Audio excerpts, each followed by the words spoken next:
Quando ami i panini si chiama paninofilia.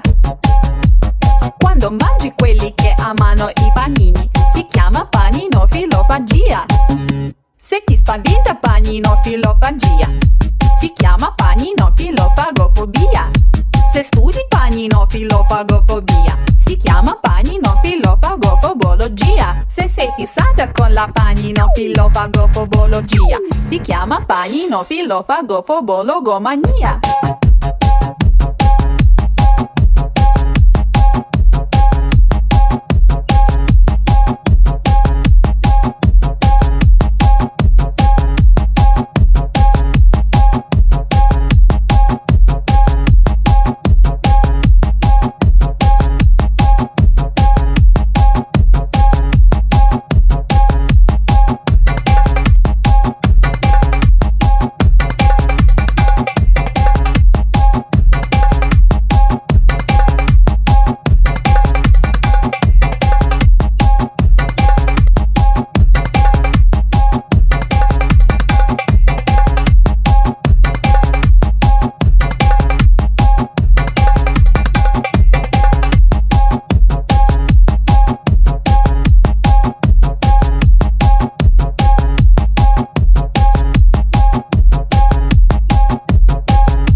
Quando ami i panini si chiama paninofilia.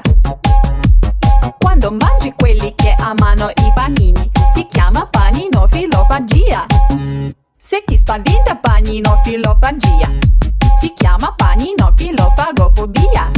Se studi paninofilofagofobia si chiama paninofilofagofobologia. Se sei fissata con la paninofilofagofobologia si chiama paninofilofagofobologamania.